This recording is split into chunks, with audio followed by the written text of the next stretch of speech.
தேர்தல் நடத்தை விதிமுறைகள் அமலில் இருக்கும் நிலையில் தொடர்ந்து தேர்தல் பறக்கும் படையினர் மற்றும் நிலையான கண்காணிப்பு குழுவினர் தொடர்ந்து தீவிர வாகன சோதனையில் ஈடுபட்டு வருகின்றனர். பெரம்பலூர் அருகே நக்கசேலம் பகுதியில் வணிக வரித்துறை சுற்றும் படை பிரிவை சார்ந்த துணை மாநில வரி அலுவலர்களான மாரியப்பன் மற்றும் சுமதி ஆகியோர் தலைமையிலான குழுவினர் வாகன சோதனையில் ஈடுபட்டிருந்த போது திருப்பூரில் இருந்து பெரம்பலூர் நோக்கி பார்சல் ஏற்றி வந்த ஈச்சர் வேனை ஆய்வு செய்தபோது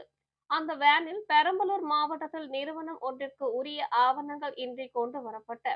32 சில்வர் குடங்கள், 30 தவளை பானைகள், 77 காப்பர் செம்புகள், 79 பித்தளை செம்புகள் என ரூபாய் 95,000 மதிப்பிலான வீட்டு உபயோக பாத்திர பொருட்களை மாரியப்பன் மற்றும் சுமதி தலைமையிலான குழுவினர் பறிமுதல் செய்தனர்.